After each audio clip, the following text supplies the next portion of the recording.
ہم اپنے نبی پاک سے یوں پیار کریں گے۔ حضور تاجدار مدینہ راحت قلب و سینہ، اللہ کے پیارے امت کے سہارے، رب کے محبوب دانائے غیوب، مالک رقاب امم تاجدار عرب و عجم، والی کون و مکان سیاہ لا مکان، ماہ خوباں شہنشاہ حسینہ، تتمہ نوراں سرخیل زہرہ جمالہ، جلوہ صبح ازل نور ذات لم یزل، نیر فتحا رازدار ما اوحا، شاہد ما طغا صاحب علم نشرح، معصوم آمنہ معصوم آمنہ معصوم آمنہ، باعث تکوین عالم فخر آدم بنی آدم، سید العربی والعجم، صلی اللہ تعالی علیہ وسلم کے بارگاہ ناز میں ہدیہ درود و سلام کی نظر عقیدت پیش کریں۔ بآواز بلند جھوم کر پڑھیں اللہم صلی علی سیدنا سیدنا محمد صلوات و السلام علیہ نبی جناب مولانا محمد وآلہ و اصحابہ وبارک وسلم۔ محبت کے ساتھ ایک مرتبہ اور سارا مجمع بآواز بلند اللہم یا مطہر صلی علی سیدنا مولانا مطہر القلوب محمد وعطرتہ والہ واصحابہ والشیخ عبد القادر الجیلانی وبارک وسلم بعدد کل معلوم اللہ۔ ایک مرتبہ اور پڑھ لیں جھوم کر اللہ رب محمد صلی علیہ وسلم، نحن عباد محمد صلی علیہ وسلم، واحسن منک لم تر قط عینی واجمل منک لم تلد النساء، خلقت مبرعا من كل عیب کأنک قد خلقت کما تشاء، یا صاحب الجمال و یا سید البشر، من وجهک المنیر لقد نور القمر، لا يمكن الثناء كما كان حقه، بعد از خدا بزرگ توی قصہ مختصر، بلغ العلا بکمالہ کشف الدجا بجمالہ، حسنت جمیع خصالہ، مل کر کہو صلو علیہ وآلہ، سب لوگ پڑھے صلو علیہ وآلہ، صلو علیہ وآلہ، پڑھے پڑھے صلو علیہ وآلہ، صلو علیہ وآلہ۔ امام عشق و محبت سیدی سرکار اعلیٰ حضرت عظیم البرکت مجدد دین و ملت الشاہ امام احمد رضا خان فاضل بریلوی علیہ الرحمت والرضوان بارگاہ نبی کریم علیہ السلام میں خراج عقیدت پیش کرتے ہوئے یوں عرض گزار ہوتے ہیں کہ یا رسول اللہ زمین و زمان تمہارے لیے، مکین و مکان چنی و چنا بنے دو جہاں، یا رسول اللہ دہن میں زبان، دہن منہ کو کہتے ہیں، منہ کے اندر زبان ہوتی ہے، تو دہن میں زبان ہمارے لیے، بدن میں ہے جان ہمارے یہاں، اٹھے بھی وہاں، یا رسول اللہ تمہاری چمک، تمہاری جھلک، تمہاری دمک، تمہاری مہک، زمین و فلک سماٹ و سمٹ میں سکہ نشان تمہارے لیے، سکہ نشان تمہارے لیے۔ میں آپ کی توجہ کا طلب کرتا ہوں، حضور کی آمد کا مہینہ اللہ کا شکر ہے، اللہ کا احسان ہے کہ اللہ نے ہمیں اور آپ کو اپنے حبیب کا غلام بنایا، ان کا امتی بنایا۔ ہمیں اور آپ کو چاہیے اس بات پر اللہ کا شکر ادا کیا کریں کہ ہم اللہ کے محبوب کے امتی ہیں، اللہ کے، اور اللہ ہم سے ان کا ذکر کروا رہا ہے، اللہ ہم سے ان کا ذکر کروا رہا ہے کہ جن کا ذکر خدا کا ذکر ہے۔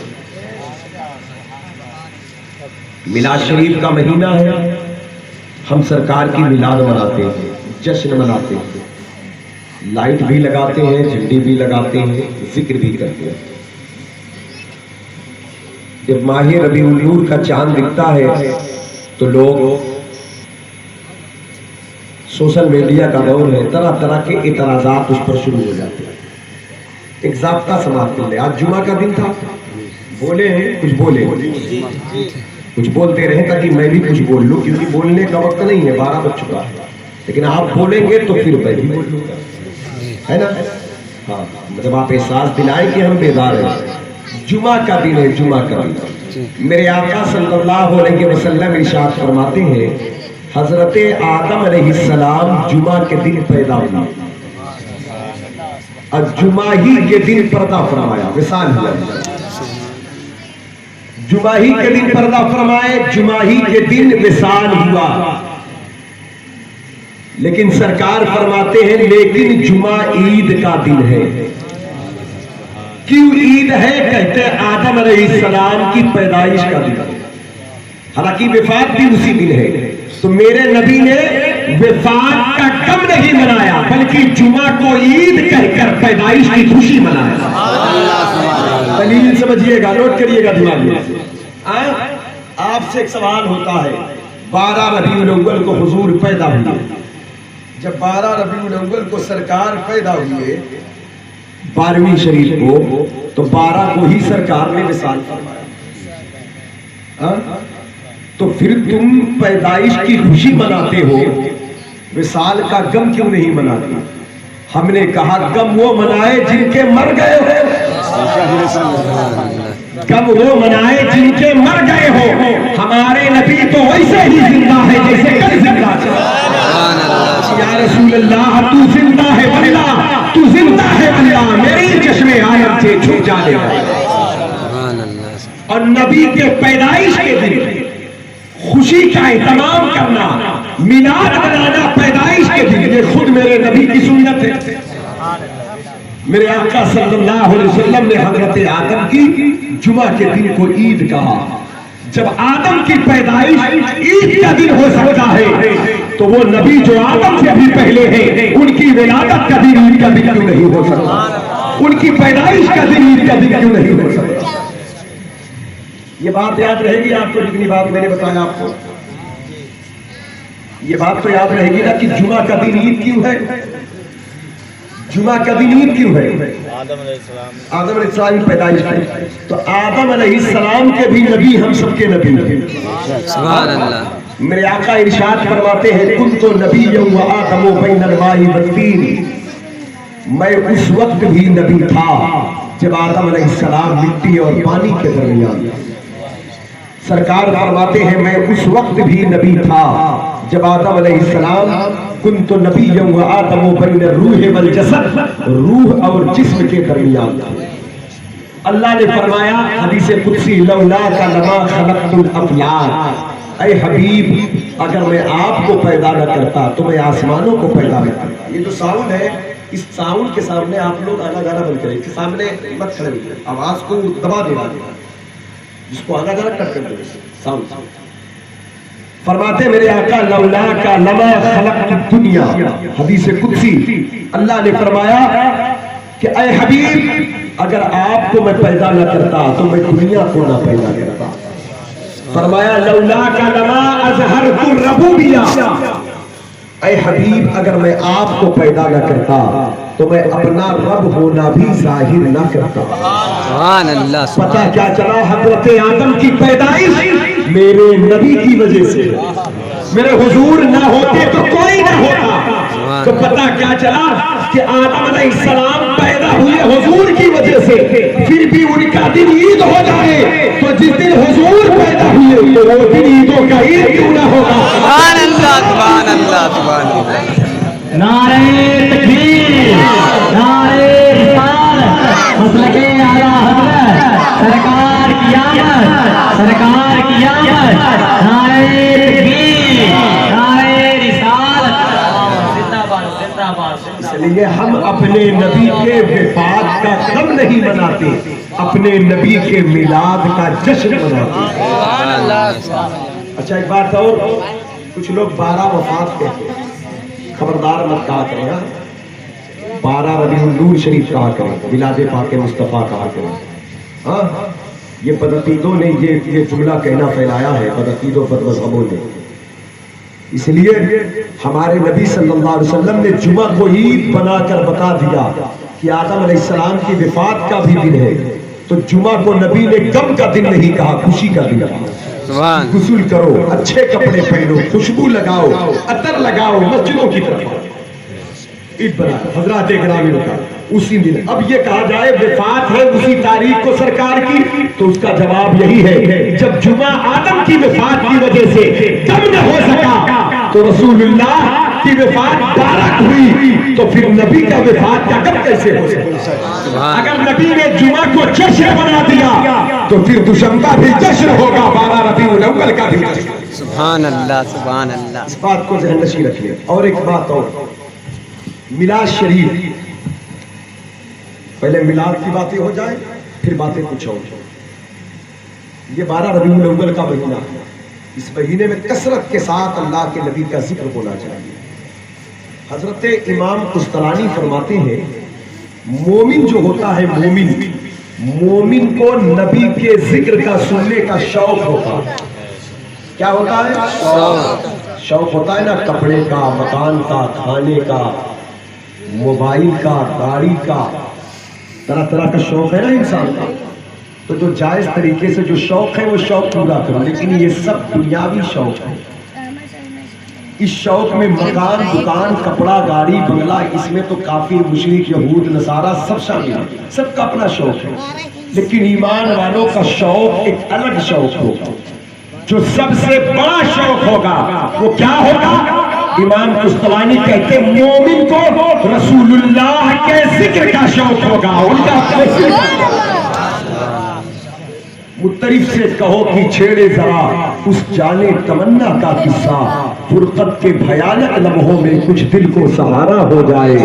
زمین سے آسماں تک، آسماں سے لامکاں تک ہے، کہاں کھولے تھے گیسو یار نے، خوشبو کہاں تک ہے۔ قطرے کو سمندر، ذرے کو ستارہ کرتے ہیں، کونین کو غم آ جاتا ہے جب زلف سنوارا کرتے ہیں۔ اور زمین سے آسماں تک، آسماں سے لامکاں تک ہے، کہاں کھولے تھے گیسو یار نے، خوشبو کہاں تک ہے۔ کہاں کھولے تھے گیسو یار نے، خوشبو کہاں تک ہے۔ بہت مخالفت ہوتی ہے نبی کے جشن کی، ہے نا؟ جھنڈے لگے تو مخالفت، بتی جلی تو مخالفت، جشن میلاد ہوا، جلوس نکلا تو مخالفت۔ اب آپ جان لیجیے کسی کام کی مخالفت ہو تو وہ کام دبنے لگتا ہے، لیکن حضور کی ذکر کی مخالفت جشن کی تو یہ بڑھ رہا ہے۔ ایک جھنڈے کی مخالفت کیا، روڈ پر ہزاروں جھنڈے لگے۔ ایک چراغاہ کی مخالفت کیا تھا، ہزاروں چوراہے، سڑکیں لائٹ سے، نور سے معمور ہو گئے۔ ایک محفل کی مخالفت کیا تھا میلاد کی، اتنی محفلیں سج گئی کہ میلاد پڑھنے والے مولانا کم پڑ گئے، نعت پڑھنے والے شاعر، کسی کی تاریخ نہیں مل رہی، کوئی ان دنوں میں مل نہیں رہا، جو کہ فراوانی ہے اس لائن میں۔ ہر گاؤں میں، ہر محلے میں، ہر بستی میں حافظ، قاری، عالم، مولانا موجود ہے۔ اس کے بعد بھی اگر آدمی وقتی طور پر چاہے کسی کو بلا کر میلاد شریف پڑھوا لے تو پتا چلا مولانا صاحب کہتے ہیں وقت نہیں ہے، کہیں اور ہم نے وعدہ کیا۔ اس کی وجہ کیا ہے؟ کبھی سمجھنے کی کوشش کیا اس کی کیا وجہ ہے؟ ایک بات سیدھا سا ضابطہ دماغ میں رکھ لو، اللہ کا وعدہ ہے۔ اللہ نے فرمایا وَرَفَعْنَا لَكَ ذِكْرَكَ، اے حبیب ہم نے آپ کے ذکر کو بلند کیا۔ کیا کہا اللہ نے؟ اے حبیب ہم نے آپ کے ذکر کو بلند، آپ کے ذکر کو بلند کیا۔ رب نے کہا محبوب میں تیرے ذکر کو بلند کر رہا ہوں، کون تیرے ذکر کو دبا پائے گا؟ اگر یہ ایک روکے گا تو میں ہزاروں سے تیرا ذکر کرواؤں گا۔ ایک جھنڈے کو بدعت کہے گا، ہزاروں جھنڈے لگوا دوں گا۔ ایک لائٹ کو بدعت کہے گا، میں سڑکوں کو سجوا دوں گا، چوراہوں کو سجوا دوں گا، مسجدوں کو، مکانوں کو لائٹ سے سجوا دوں گا۔ ورفعنا لک ذکرک، حبیب ہم نے تیرے ذکر کو بلند کیا۔ سلیانہ حضرت فرماتے عقل ہوتی تو خدا سے نہ لڑائی لیتے، یہ گھٹائے اسے منظور بڑھانا تیرا۔ ورفعنا لک ذکرک کا ہے سایہ تجھ پر، ذکر اونچا ہے تیرا، بول ہے بالا تیرا۔ اور یا رسول اللہ تو گھٹائے سے کسی کے نہ گھٹا ہے نہ گھٹے گا، جب بڑھائے تجھے اللہ تعالی تیرا، جب بڑھائے تجھے اللہ تعالی تیرا۔ تو حضور کا ذکر اللہ بلند کرنا، اللہ جس کا ذکر اللہ بلند کرے، جن کی شان اللہ بلند کرے، تو پھر اسے کوئی روک نہیں سکتا۔ حضرات کرام وقار، اور ذکر کرنے والوں کو انعام کیا ملتا ہے یہ بھی دیکھ لیں۔ ذکر کرنے والوں کو انعام کیا ملتا ہے؟ حضور کا ذکر تو بلند ہے، ان کے ذکر کی، ان کی مقام اور ان کی مدحت کی حد تک تو کوئی پہنچ نہیں سکتا، لیکن غلام بھیک لینے کے لیے محفل سجا لیتا ہے سرکار کے در کی، کیونکہ میرے نبی کا نام محمد ہے۔ محمد صلی اللہ علیہ وسلم، محمد وہ ہے کہ لکھتے لکھتے قلم ٹوٹ جائے، تاریخ پھر بھی ختم نہ ہو۔ محمد وہ ہے لکھتے لکھتے سیاہی سوکھ جائے، تاریخ پھر بھی ختم نہ ہو۔ محمد وہ ہے لکھتے لکھتے کاغذ ختم ہو جائے، تاریخ پھر بھی ختم نہ ہو۔ محمد وہ ہے لکھتے لکھتے زندگی تمام ہو جائے، تاریخ پھر بھی ختم نہ ہو۔ محمد وہ ہے لکھتے لکھتے زمانے بیت جائیں، صدیاں گزر جائیں، تاریخ پھر بھی ختم نہ ہو۔ محمد وہ ہے کہ لکھتے لکھتے تھک جائے، ہار جائے، تھک کر ہار کر کہے لا یمکن الثناء کما کان حقہ، بات از خدا بزرگ ہوئی قصہ۔ ہم نے اپنے بڑوں سے سنا ہے کہ ایک تم سے صرف اللہ، اے رضا خود صاحب قرآن ہے بتا ہے حضور، تجھ سے پھر ممکن ہے کب مدحت رسول اللہ۔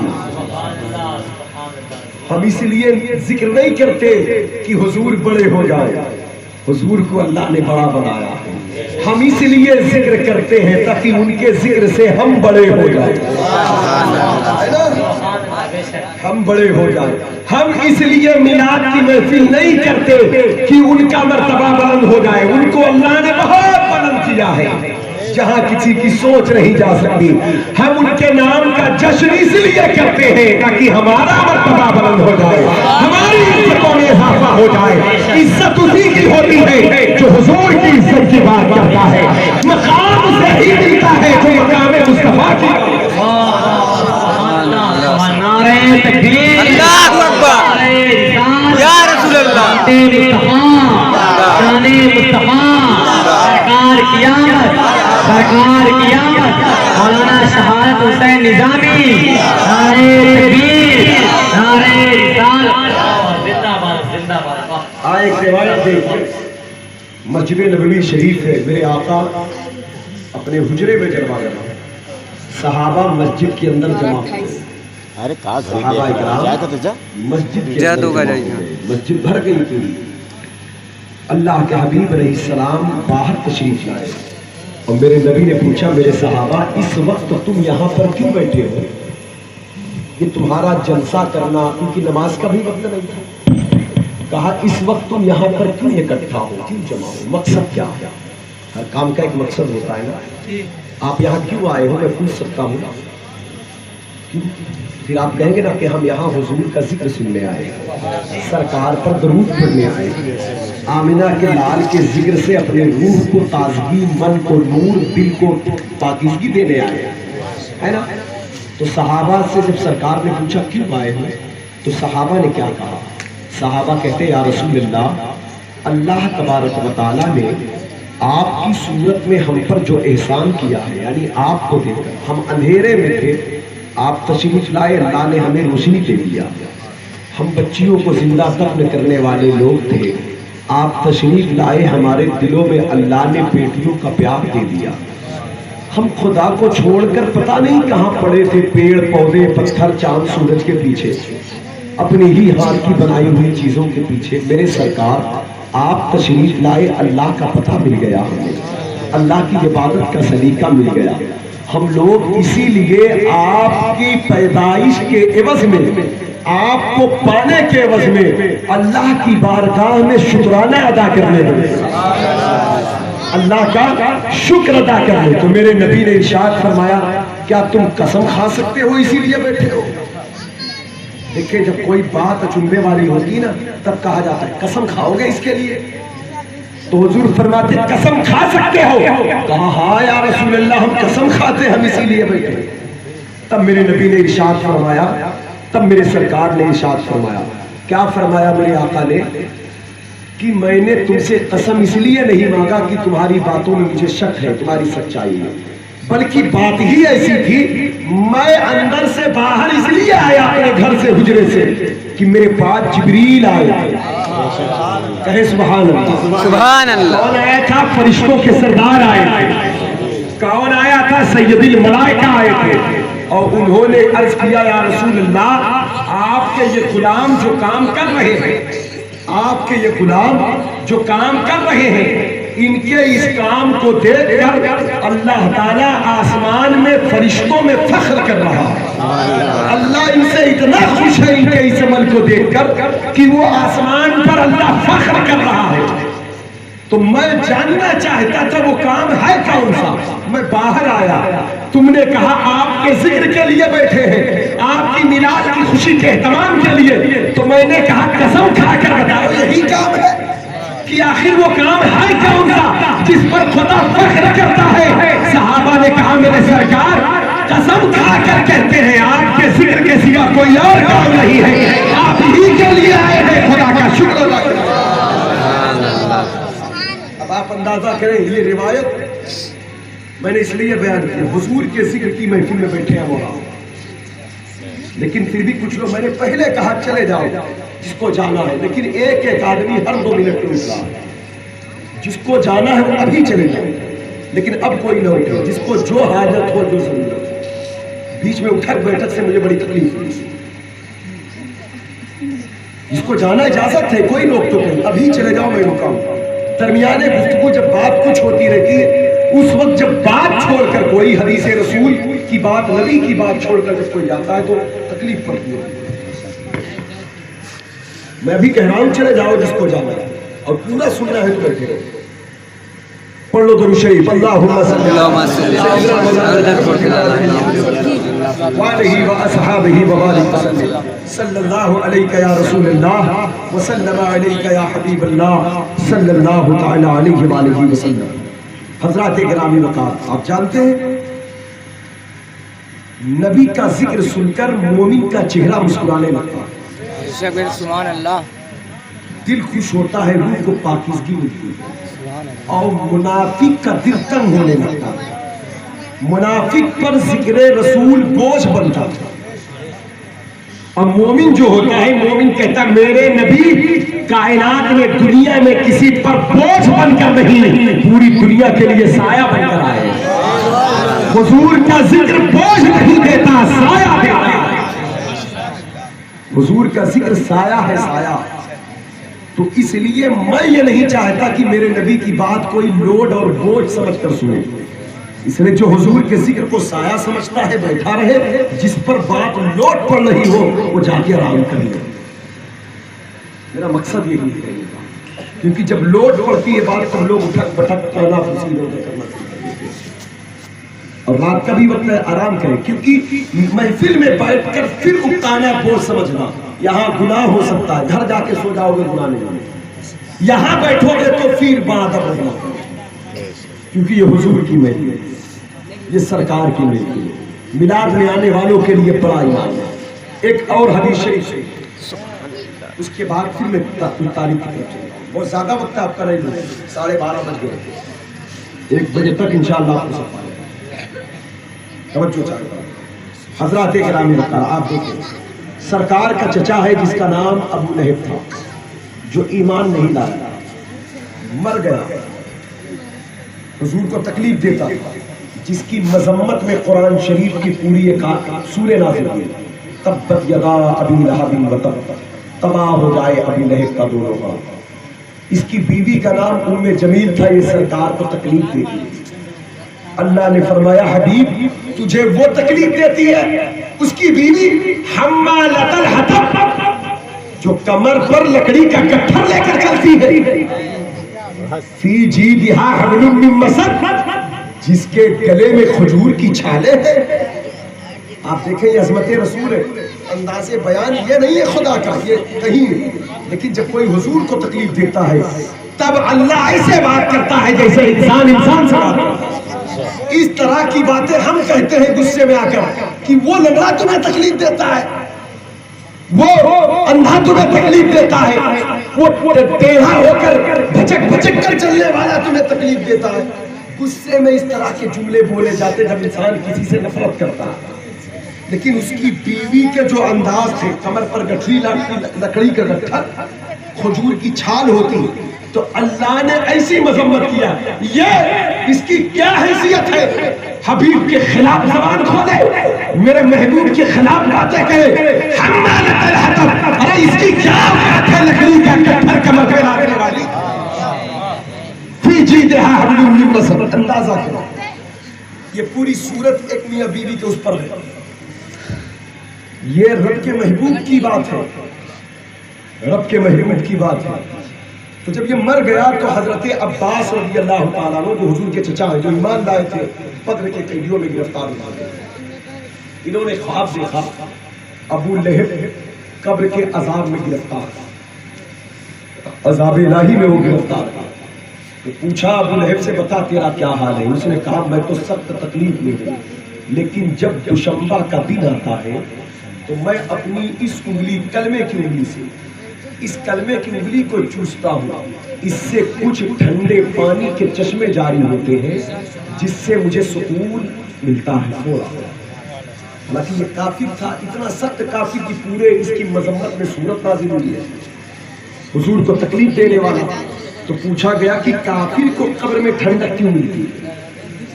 کافر کو قبر میں ٹھنڈک کیوں ملتی ہے؟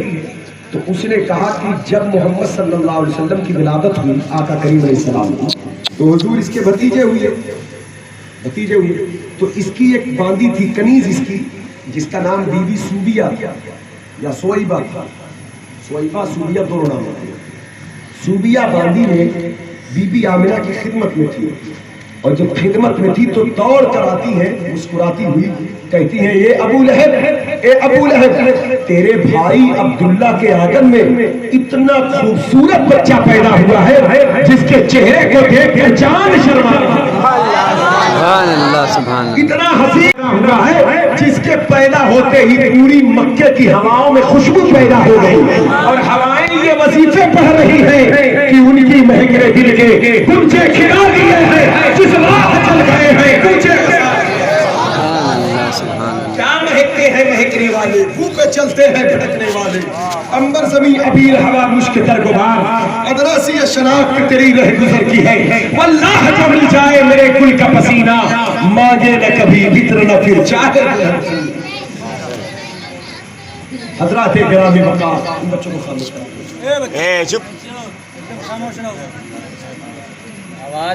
حضرات گرامی وقار، تو کہا جب وہ آ کر یہ بات مجھ سے بات، توجہ ادھر کرے، ادھر کرے، 12 بجے کے بعد تقریر کرنے میں یہی سمجھاتا تھا،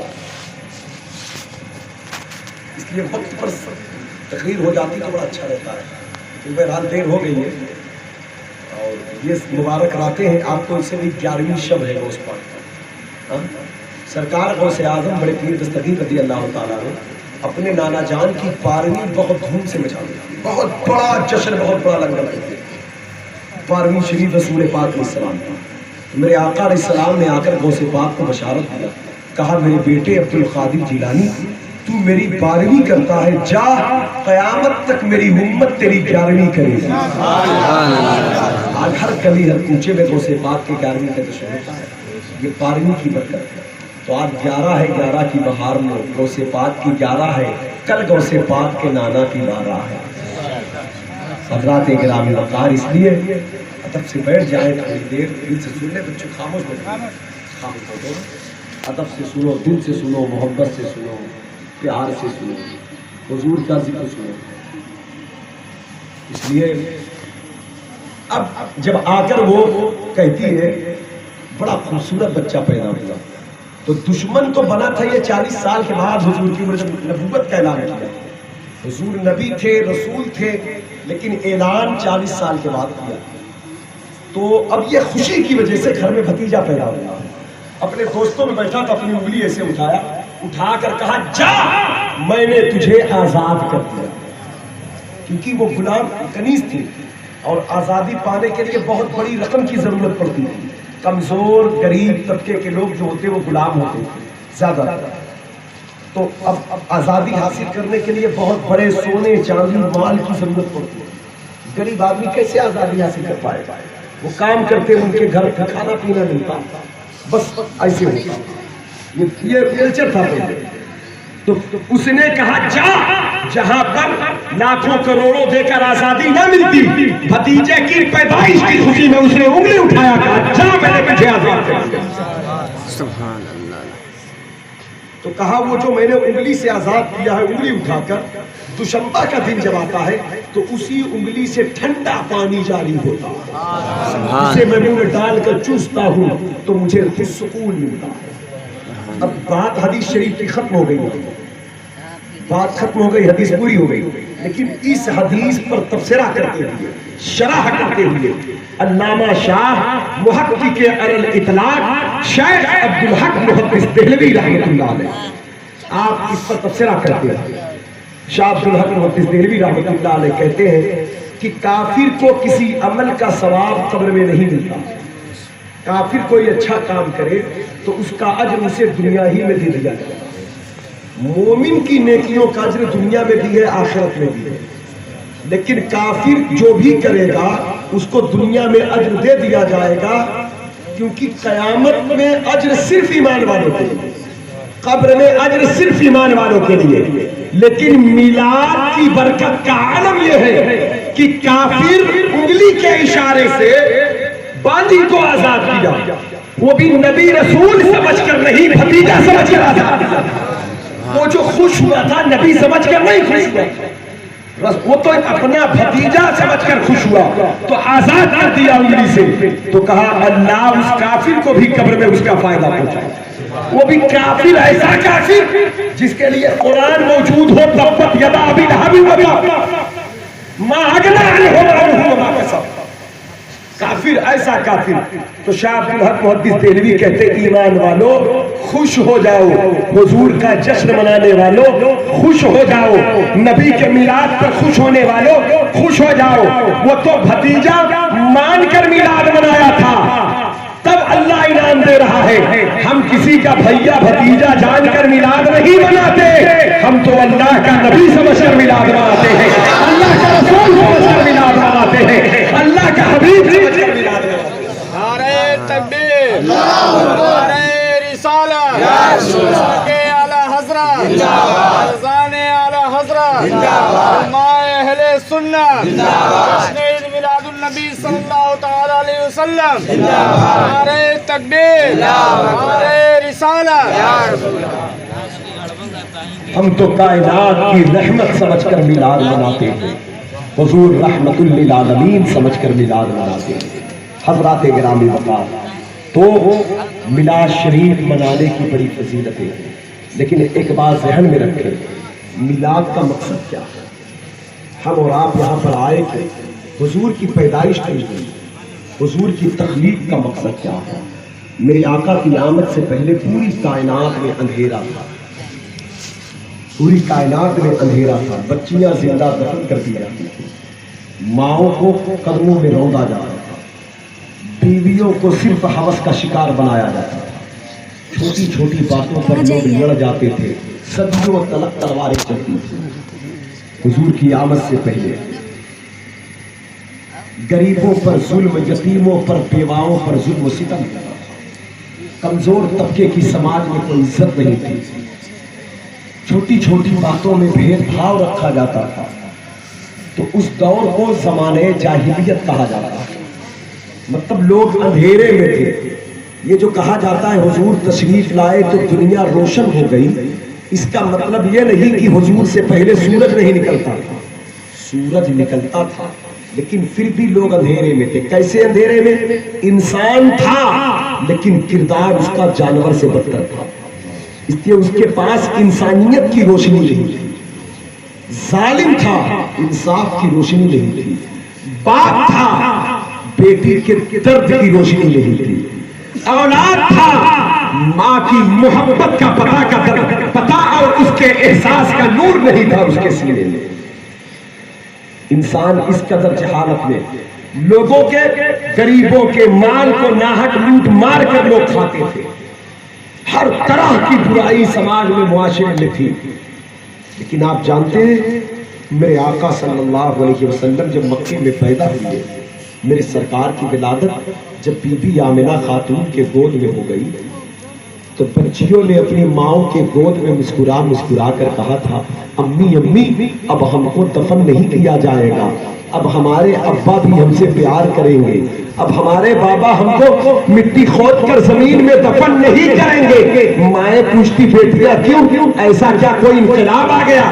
کہا ہاں امی، مکے کے پہاڑ چمک رہے ہیں، ہواؤں کی خوشبو بتا رہی ہے کہ جس نبی کا انتظار تھا وہ بی بی آمنہ کی گود میں جلوہ گر ہو چکے ہیں، حضور ہمارے لیے رحمت بن کر آ گئے ہیں، ہمارے حق کی بات کریں گے، ہمارے درد کی بات کریں گے، ہماری محبت کی بات کریں گے۔ میلاد کے مفہوم کو سمجھنے کی کوشش کریں۔ حضرات گرامی وقار، یتیموں نے کہا ہمیں سہارا مل گیا، بیواؤں نے کہا ہمیں چارہ مل گیا، پرندوں نے کہا مبارک ہو حضور آ گئے ہیں۔ راتوں رات سوکھے درخت ہرے بھرے ہو گئے، کھٹے پھل میٹھے ہو گئے، اتنی نفع بخش بارش ہوئی کہ کھیتیوں میں ہریالیاں سبزیاں ہی نظر آئی، جانور اتنے فربا ہو گئے کہ لگتا تھا کہ ان کے پیٹ چربیوں سے پھٹ جائیں گے۔ پورے مکے میں صرف بچے کی ولادت ہوئی 1 سال تک، یعنی جس سال حضور پیدا ہوئے تو اللہ نے بیٹا ہی بیٹا دیا تاکہ میرے محبوب کے آنے کے بعد کوئی اپنی بیٹی کو دفن نہ کرے۔ حضرات گرامی وقار، تو وہ دور جاہلیت کا دور تھا، سرکار تشریف لائے، انسانیت کی معراج ہو گئی، سرکار تشریف لائے محسن انسانیت بن کر۔ جو باپ بیٹی کو زندہ دفن کرتا تھا، آج وہی باپ بیٹی کو سینے سے لگا کر کہہ رہا تھا یہ میرے جگر کا ٹکڑا ہے۔ جو بیٹا ماں کے قدموں کے ٹھوکر پر رکھتا تھا، وہ بیٹا اپنی ماؤں کو قدموں کو چوم رہا تھا۔ جو شوہر بیویوں کو صرف حوث کا شکار بنا رہا تھا، آج وہی شوہر نکاح کرنے کے بعد ایک پرائی عورت کو اپنے گھر لاتا تھا تو پرائی نہیں سمجھتا تھا، گھر کی ملکہ بنا دیا۔ آج تک وہی دستور چلتا چلا آ رہا ہے۔ چھوٹی چھوٹی باتوں میں لوگ لڑ جاتے تھے، صدیوں تلک نسلیں بدلا لیتی تھی، قتل و غارت پرانے زمانے کے بدلے لیے جاتے تھے، تلواریں چلتی تھی، 100 200 برس تک جنگ جدال نہیں رکتے تھے۔ یہ عرب کے کلچر ہے۔ حضور تشریف لائے، لوگوں میں صلح، لوٹ مار کا مال کھاتے تھے لوگ، حضور تشریف لائے تو لوگ حلال کھانے لگے۔ مزاج یہ بن گیا کہ لوٹ مار تو دور کی بات ہے، بعد میں کھانا، پہلے کوئی بھوکا ملے تو اسے کھلا دو، مسافر ملے تو اسے کھلا دو، پیاسا ملے تو اسے پلا دو۔ یہ حضور کے آنے پر انقلاب آ گیا، یہ روشنی پھیلی۔ لیکن میرے دوستوں، میں آپ سے ایک سوال کرنا چاہتا ہوں، توجہ سے سن لے میری بات کو۔ تقریباً 1450 سال سے زیادہ عرصہ ہو گیا حضور کی ولادت کی، سرکار کی ولادت کی۔ وہ دور تو جاہلیت کا دور تھا، لیکن اب تو حضور آ گئے، بولو اب تو سرکار آ گئے، اب تو جہالت دور ہو گئی۔ تو اب تو جہالت نہیں ہونا چاہیے، لیکن جہالت کے آثار اب پائے جاتے ہیں ہمارے معاشرے میں، سوسائٹی میں۔ توجہ سے سنیں، میلاد کا فائدہ وہی پائے گا جو حضور کے میلاد کے مقصد کو سمجھے گا۔ میلاد منانا بڑی چیز ہے، لیکن اصل میلاد یہ نہیں کہ جھنڈی لگا دو، یہ میلاد، میلاد کا یہ اعلان ہے، یہ خوشی کا اہتمام ہے۔ میلاد اصل وہ ہے کہ حضور کا کردار انسان کی زندگی میں اترے۔ حضور جس مقصد کے لیے آئے وہ مقصد کیا بنا؟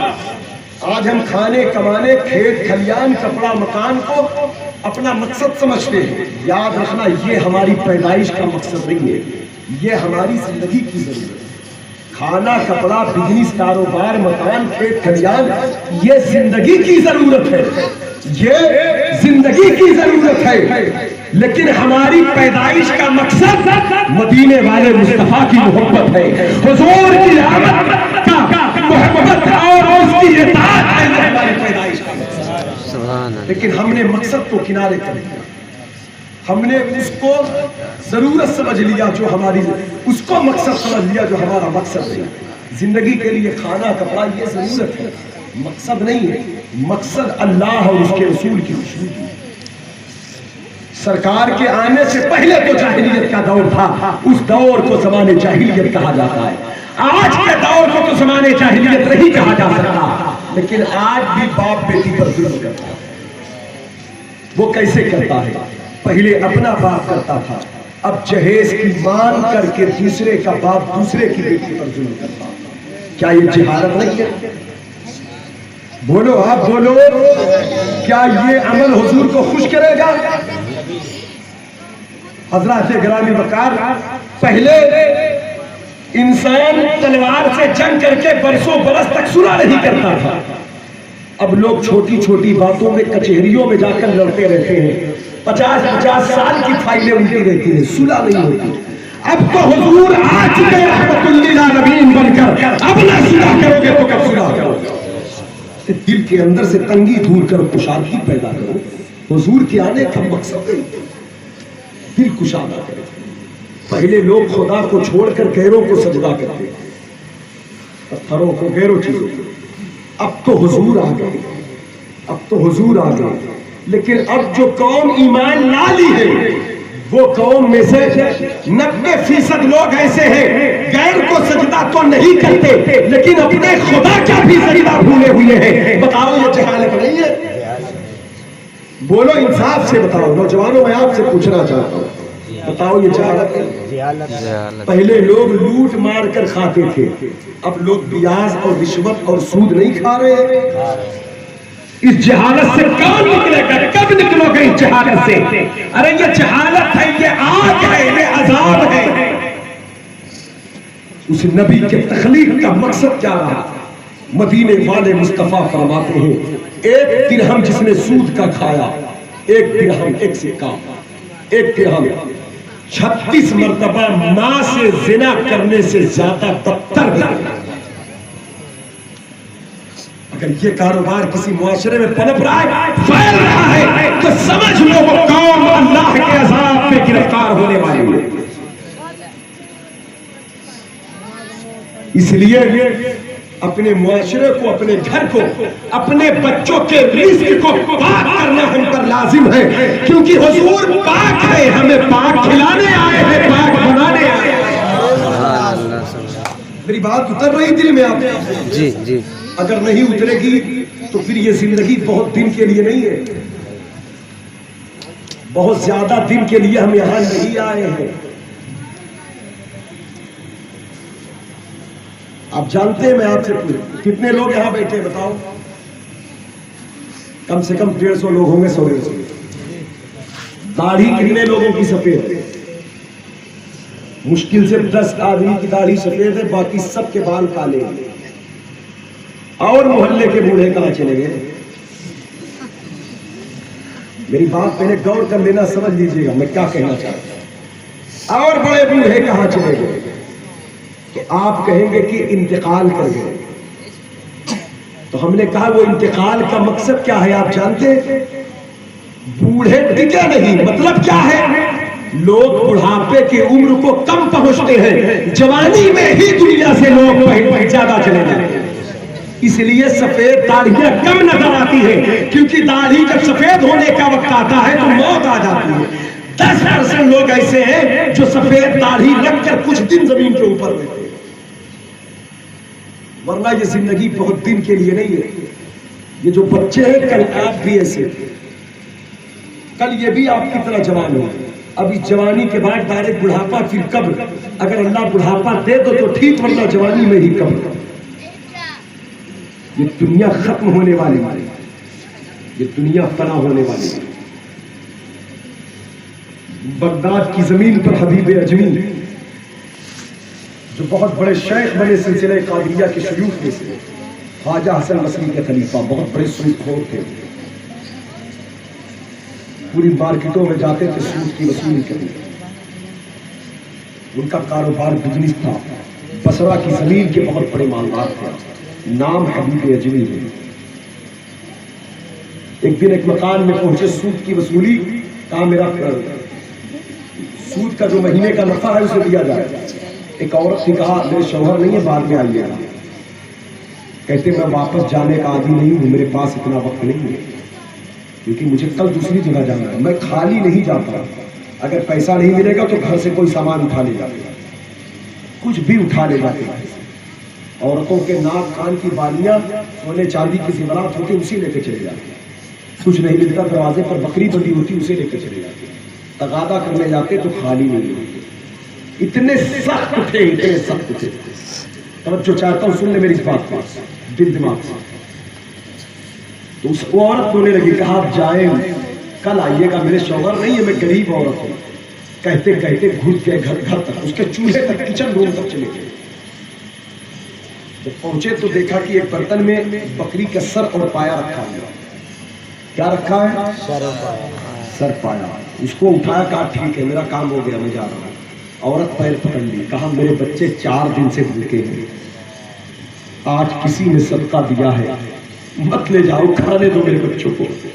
میرے بچوں کے چہرے پر آج مسکراہٹ کے آثار آئے تھے، مت لے جاؤ میرے بچوں کو۔ لیکن جانتے ہو جب انسان حرام کھاتا ہے تو بے رحم ہو جاتا ہے، دل پتھر ہو جاتا ہے۔ میرے آقا اسی پتھر دل کو موم بنانے آئے ہیں، اس کا علاج دل سخت ہو جاتا ہے انسان کا۔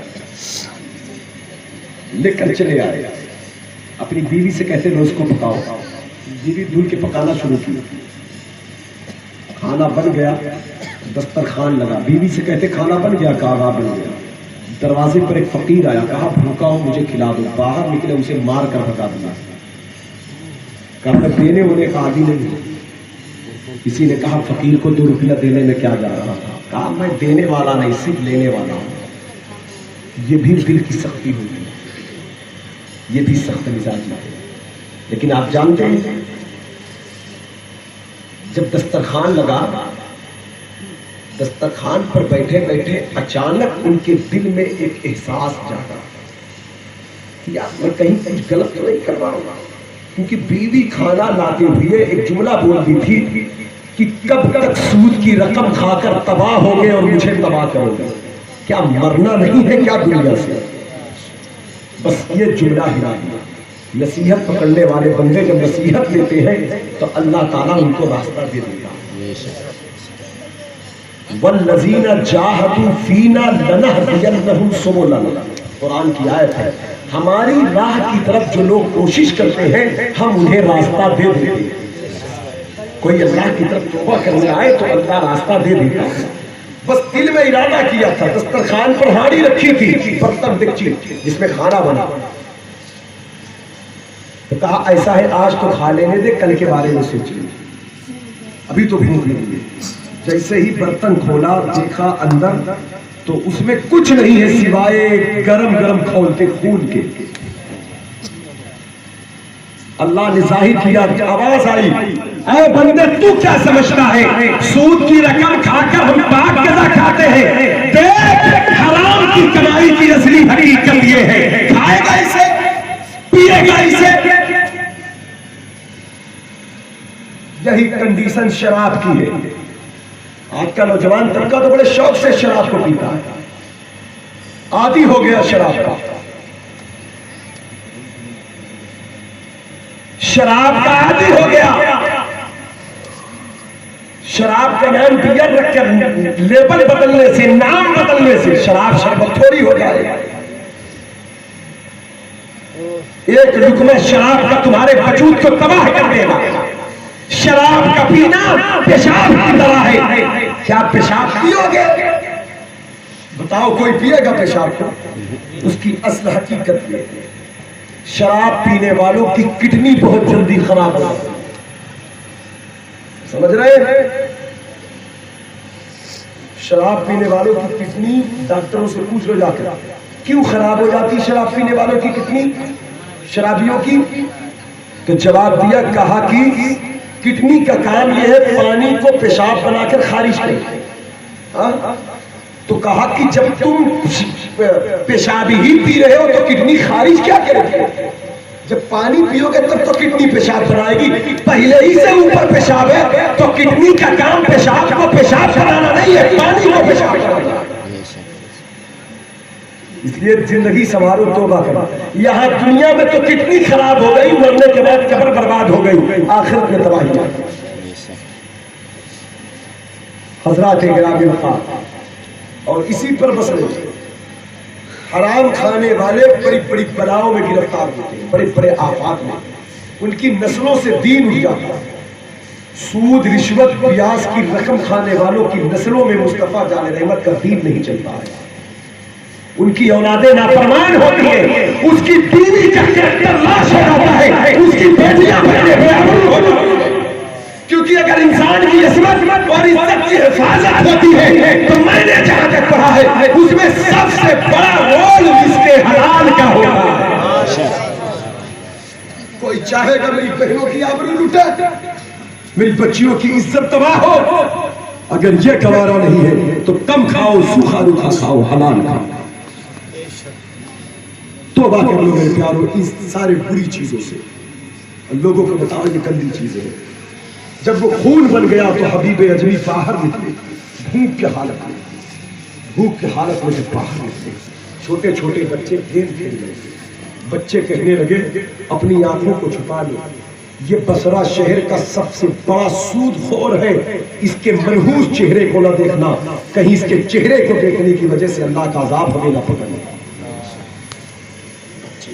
جب یہ جملہ وہ سنے تو زمین پر پیر ان کا کھانے لگا کہ میں کتنا بدماش انسان ہوں. بچے نفرت کرتے ہیں اس سے.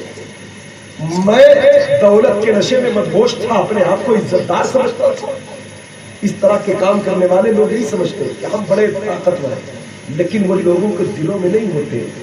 لوگ دل سے نفرت کرتے ہیں ایسے لوگوں سے، جیسے وہ بچے کہہ رہے ہیں. سمجھ رہے ہیں؟ ایسے لوگ کسی اچھے سماج میں، اچھے معاشرے میں عزت کی نگاہ سے نہیں دیکھے جاتے. ایسے لوگوں کو عزت دار لوگ اپنے گھر، اپنے مکان میں بیٹھنا، شراب، جوا، تاش والوں کو بیٹھانا گوارا نہیں کرتے. جب دنیا میں عزت نہیں ملتی تو اللہ کے ہاں عزت کیا ملے. حضرات گرامی وہی حبیب اجمی راستے سے چل رہے تھے، دیکھا کہ ایک بزرگ ہے کٹیا میں بیٹھے ہیں اور لوگ گناہوں سے معافی مانگ رہے، توبہ کر رہے ہیں. تو یہ وہیں پر کھڑے ہو گئے، کھڑے کھڑے رونے لگے، معافی مانگنے کے. کہا حضرت میں بھی بہت بڑا گنہگار ہوں، مجھے معاف کر دو، میں سود خور ہوں، اللہ سے معافی دلواؤں. تو انہوں نے کیا کہا؟ کہا معافی تو مل جائے گی. کہا کہاں کہاں کا سود لیے ہو، کتنا کتنا ظلم کیے ہو؟ کہا حضور فلاں فلاں جگہ. کہا جہاں تک کی رقم رکھی ہو جا کر واپس کر دو، اور جس کا کھا چکے ہو جا کر معافی مانگ لو. توبہ کے ارادے سے معافی مانگی. کہا چاہے جتنی ذلت اٹھانی پڑے اللہ سے معافی مانگ کر دنیا سے پاک ہو جائے. جو بچے گیم کھیل رہے تھے کہتے اس کا چہرہ نہ دیکھنا، کہیں اس کا عذاب ہمیں نہ پکڑ لے. اب تھوڑی دیر بعد اسی راستے سے واپس آ رہے ہیں، بچے ہاتھ باندھ کر بادب کھڑے ہو گئے. ان کے احترام میں کہنے لگے آؤ آؤ ایک ایسے بندے کا چہرہ دیکھ لو جو گناہوں سے توبہ کر کے پاک ہو کر آ رہا ہے، اس کی زیارت کر کے پاکیزگی حاصل کریں. میرے دوستو اللہ کیسے عزت دیتا ہے. کون ان بچوں کے دل دماغ میں یہ بات ڈالا تھا؟ اللہ سے بڑا رحیم کوئی نہیں، اللہ سے بڑا کریم کوئی نہیں ہے. اسی اللہ سے قریب کرنے میرے آقا کی ولادت ہوئی، میرے سرکار تشریف لائے. تکبیر، نعرہ رسالت، مسلک اعلیٰ حضرت، سرکار کی آمد، سرکار کی آمد، علماء اہل سنت، علماء اہل سنت، نعرہ تکبیر، نعرہ رسالت. اسی اللہ سے قریب کرنے میرے حضور تشریف لائے. حضرات گرامی تو توبہ کرنے والا بندہ پاک ہو جاتا ہے. اتنا بڑا مقام ہو گیا کہ دھیرے دھیرے بڑے غریب ہو گئے، گھر میں فاقہ ہونے لگا. بیوی کہتی جاؤ کچھ نوکری کرو، حلال کی رقم لاؤ، کچھ کھائیں کچھ پیے، کچھ کھائیں کچھ پیے. حضرات گرامی وقار تو کہتے اچھا جا رہا ہوں نوکری کرنے. جاتے دریا کنارے بیٹھ جاتے، پڑھتے اللہ اللہ اللہ. کیا پڑھتے پڑھو؟ اللہ اللہ اللہ. کیا پڑھتے پڑھو؟ اللہ. تھوڑی دیر پڑھو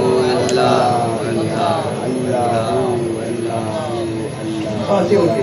شام کو گھر واپس آتے، بیوی کہتی کچھ نہیں ملا. کہا نوکری تو ملی، نوکری کرتا رہا لیکن مالک نے کوئی قیمت نہیں کی. صبح جانے لگے، کہنے لگے دیکھو 8 دن ہو گئے، بیوی کہتی 8 دن ہو گئے میں کچھ نہیں کھائی، آج خالی ہاتھ نہ آنا، اپنے مالک سے کہنا اتنا تو دے دے ایک روٹی پکا کے کھا لیا۔ کہا ٹھیک ہے آج میرا مالک ہے۔ پھر گئے دن بھر دریا کے کنارے بیٹھے۔ اب یہ شام کو جب گھر واپس آئے تو دیکھا کہ گھر کے اندر کھانا بن رہا ہے، کھانے کی بننے کی مہک آ رہی ہے۔ اندر گئے دیکھے تو کچھ ساگ سبزیاں، کچھ گوشت، کچھ پھل، کچھ فروٹ، کچھ آٹے، کچھ چیزیں رکھی ہوئی تھی۔ بیوی سے کہا کیا بات ہے؟ کہا آپ کو نہیں معلوم ہے کیا ہے؟ کہا مجھے کہاں معلوم؟ کہا آپ ہی کے لوگ تو آئے تھے۔ کہا ہمارے لوگ آئے تھے؟ کہا ہاں۔ کہا آپ ہی کے آدمی تھے، ان لوگوں نے آ کر یہ سارے سامان دیے اور کہا کہ جب آپ کے شوہر آئے تو ان سے کہہ دینا کہ وہ اپنے کام میں کمی نہ آنے دے، ہم اپنی قیمت میں کمی نہ آنے دے۔ سبحان اللہ سبحان سجدے میں چلے گئے۔ کہا مالک تیرا شکر ہے، تو کتنا کرم نواز ہے۔ ایسا نہیں کہ سود کا کام چھوڑ دو گے تو روزی بند ہو جائے گی۔ میرے بھائیوں، حضور پر ایمان لائے ہو، تمہارا رزق سود کے کاروبار میں نہیں، تمہارا رزاق اللہ ہے، وہ تو وہاں سے روزی دیتا ہے جہاں کسی کا ذہن نہیں جاتا۔ سبحان اللہ سبحان اللہ۔ میری بات اگر ذہن میں اتر رہی ہو تو دل میں لکھ لو اسے، یہ قبر میں کام آئے گی میری باتیں، آخرت میں کام آئے گی میری یہ باتیں، اس لیے پاکیزگی حاصل کرو۔ حضور سید عالم صلی اللہ علیہ وسلم کے جلوس میں آج کل کے نوجوان لڑکے شراب پی کر جاتے ہیں۔ حضور کا جلوس شرابیوں کے لیے نہیں ہے، حضور کا جلوس باوضو نمازیوں کے لیے۔ حضور کا جلوس دنیا کے مستوں کے لیے نہیں ہے، حضور کا جلوس غوث اعظم کے مستوں کے لیے، غریب نواز کے مستوں کے لیے۔ اس لیے سرکار کے جلوس میں باوضو چلو، پاک ہو کر چلو، درود پڑھتے چلو، نبی کے در کی خیرات مانگو۔ حضرات گرامی وقار، یہ سب جاہلیت کے اثرات ہیں۔ اب تو سرکار آ گئے، اب تو حضور آ گئے، اب تو برکتیں لوٹو، رحمتیں لوٹو، انعام لو، اکرام لو، لوگوں کی غلطیوں کو معاف کرو، خود بھی معافی مانگو، پاک بنو، پاکیزگی حاصل کرو۔ سرکار کی آمد کا مقصد یہی ہے۔ میرے آقا نور بن کر آ گئے، بس باتیں تو بہت ہیں حضرات گرامی، لیکن بات حضور کی اس لیے کر لی جاتی ہے کہ سکون ملتا ہے دل کو جب ان کی بات چلے۔ یہ سلسلہ دن رات تا حیات چلے، نماز ہو، روزہ ہو، حج ہو یا ہو جہاد، کسی بھی روح سے چلے، مصطفیٰ کی بات چلے۔ وہ نبی آ گئے جو بی بی آمنہ کی گود میں آئے تو پوری کائنات روشن ہو گئی۔ اماں حلیمہ کے گھر گئے تو ان کا گھر روشن ہو گیا۔ عورتیں کہنے لگی حلیمہ تو غریب عورت ہے، رات بھر چراغ نہ جلایا کر۔ کیوں رات بھر چراغ جلاتی ہے؟ وہی تیل کا پیسہ بچا لیا کر، کچھ بچوں کو کھانے کو کام آئے گا۔ حلیمہ کہتی میں چراغ کہاں جلاتی ہوں؟ وہ کہتی حلیمہ رات بھر تیرے گھر میں اتنی تیز چراغ چلتا ہے کہ کھجوروں کا چھپر جو اوپر ہے اس کے اوپر سے روشنی نکل کے پہاڑوں کو روشن کرتی ہے، اگل بگل۔ حلیمہ کہتی میری بہنوں میں چراغ نہیں جلاتی ہوں۔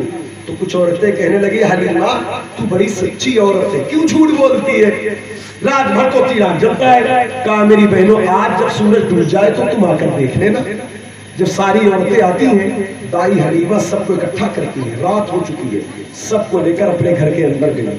سرکار ایک جھولے میں تھے، ایک ہرے رنگ کا سبز رنگ کا کپڑا تھا وہی لایا، اس سے ایسا نور ایسی روشنی نکل رہی تھی کہ پورا اگل بگل کا علاقہ اس سے روشن تھا، کھجور کے چھپر پہاڑ روشن تھے۔ حلیمہ کہتی دیکھو جب سے میرے گھر میں یہ چمکتا ہوا سورج آیا ہے تب سے میں نے کوئی چراغ جلایا ہی نہیں ہے۔ ساری عورتیں کہنے لگی سب چمک والے اجڑوں میں چمکا کیے، اندھے شیشوں میں چمکا ہمارا۔ یہ میرے دوستو کیوں ادھر ادھر دیکھتے ہو؟ حضور آ گئے، سرکار کے در کے مانگو، درود پڑھ کر مانگو، قرآن پڑھ کر مانگو، نبی سے پیار کر کے مانگو، حضور کی سنتوں پر عمل کر کے مانگو، مانگتے جاؤ۔ دنیا والوں سے بار بار مانگو تو نفرت کرنے لگتے ہیں، حضور سے جتنی بار مانگو اتنی بار محبت کرتے ہیں۔ کام آتا ہے دینے کو منہ چاہیے، دینے والا ہے سچا ہمارا۔ سبحان اللہ۔ کہاں کھو گئے میرے پیارے، میرے بولے سنی مسلمان، کہاں ادھر ادھر چلے گئے؟ کن شرابیوں، جواریوں، سود خوروں، بیاج خوروں، دنیا داروں کے چکر میں پڑ گئے۔ ارے اللہ نے آمنہ کا لال کا غلام بنا کر دیا۔ اللہ نے حضور کا کلمہ دیا ہے، اللہ نے پیارا دین دیا ہے، اس کی قدر کر لو، اپنے آپ کو بچاؤ۔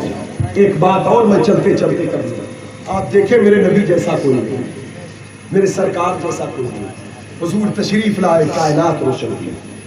دماغ سے سن لے اس بات کو، 2 منٹ بیٹھ جاتا ہے۔ اے بیٹا بیٹھو، بیٹھ جاؤ۔ ربیع الاول کا مہینہ ہے، عادت بنائے گھروں میں چھوٹے چھوٹے بچے جو ہے نا، ان کو ساتھ میں لے کر کے بیٹھ کر کے درود شریف پڑھا کریں گے، 5 منٹ 10 منٹ ایک عادت بنائیں، بچوں پر عشق رسول کا رنگ چڑھا جائے، کیونکہ ہم لوگ نہ رہیں گے، چلے جائیں گے، یہ بچے حضور کے دین کے سپاہی بن جائیں گے۔ بہنوں کو بیٹھائیں، بیوی بچوں کو ماؤں کے ساتھ بیٹھیں، پاوزو ہو کر بیٹھے، مدینے والے آقا پر درود پڑھیں اور درود پڑھ پڑھ کے کہیں یا رسول اللہ، سنا ہے آپ ہر عاشق کے گھر تشریف لاتے ہیں، میرے گھر میں بھی ہو جائے چراغا یا رسول اللہ، سبحان اللہ، تاکہ میلاد رسمی نہ رہے، میلاد حقیقی ہو جائے، سبحان اللہ، میلاد حقیقی ہو جائے۔ دائی حلیمہ کی ایک بیٹی تھی جن کا نام بی بی شیما تھا، جو سرکار کی رضائی بہن بنی، جو دہلی بہن بنی، شیما نام تھا، شیما یا شیما۔